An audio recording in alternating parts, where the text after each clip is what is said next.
And Major Garrett in Denver, Colorado, good enough to join us this morning. And Major, I want to ask you then about that defense that Melania Trump mounted on behalf of her husband yesterday on two different networks. What do you make, if nothing else, of the campaign's decision to put her in front of cameras?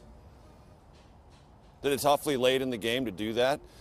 If you're going to make a counter argument on behalf of Donald Trump, what you need to do within the Trump campaign is deploy your female assets as rapidly as possible.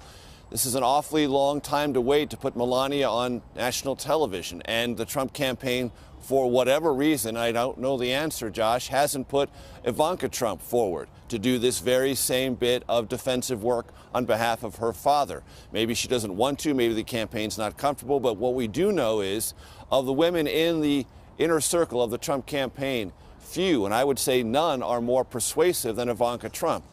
Her voice, absent from this conversation, hurts Donald Trump. Adding Melania's voice helps at the margins. But when it comes to dealing with these accusations and the polling effect that we talked about in that piece, it has been, if not devastating, certainly problematic for Trump.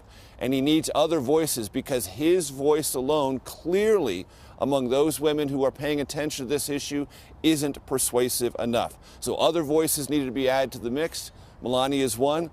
I think a lot of people are waiting to see what, if anything, Ivanka will say on behalf of her father.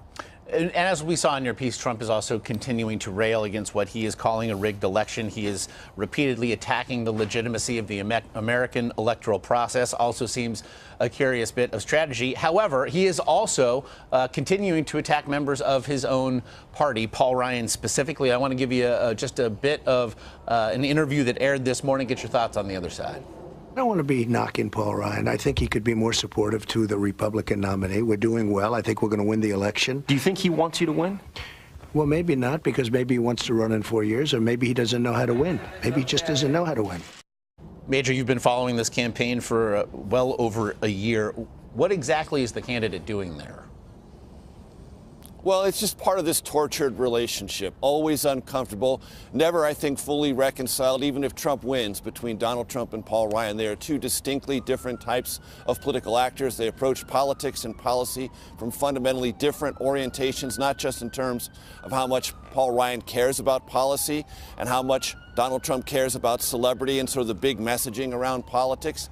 Also, Paul Ryan is not comfortable with Trump and is not going to walk in lockstep with him. Not only is he not going to walk in lockstep, he's going to criticize Trump whenever he feels it is necessary.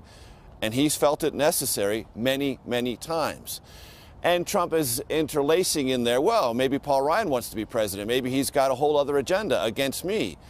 What Trump knows is a lot of his supporters are deeply suspicious, if not fully hostile, to entrenched leaders in Washington. And even though Paul Ryan is a relatively new speaker, he fits that mold of entrenched Washington Republicans. So at Trump rallies, as it was happening yesterday in Wisconsin, Ryan sucks, Ryan sucks, Ryan sucks. That was the catcall directed at Paul Ryan before Donald Trump took the stage. So within that arena, the arena of Trump supporters, this message resonates. But these two are never going to get along. And look, Trump says, I'm going to win the election. If he does, Paul Ryan's going to have to figure out what to do. But if Trump doesn't, Paul Ryan will be among those Republicans and probably a very significant voice in deciding what the Republican Party becomes after the Trump effect has run its course. So you have that line of attack. You have the talk of rigged elections. You certainly have Donald Trump's attacks with regard to the various WikiLeaks dumps and perhaps Hillary Clinton's defenses of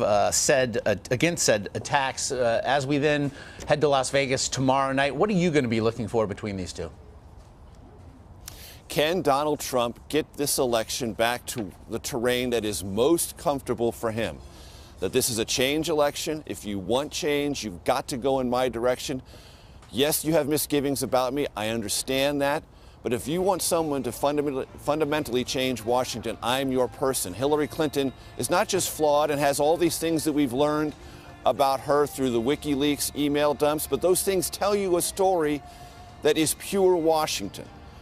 I think if Trump is going to be successful in this debate, he has to get the conversation back to that one core message, change versus status quo. And if he doesn't, and just has a bunch of one-liners, but doesn't connect the dots in that way that reorients the focus of what this race is about, from his perspective, I think it'll be a lost opportunity. I know the campaign is doing everything it can to try to get it back to that basis. Status quo versus change. Not all these other personality and character, either flaws or strengths, but just that core decision. Because as our polling shows, even though it indicates Hillary Clinton is widening her lead, there are still deep misgivings about her, and she is not viewed by any stretch of the imagination as a change agent. And if Trump can reorient the conversation about that question, he may get back in this race. Certainly seems a big ask, obviously, for a big and final opportunity here. Major Garrett in Denver for us this morning, as always. We do appreciate the time. Sure.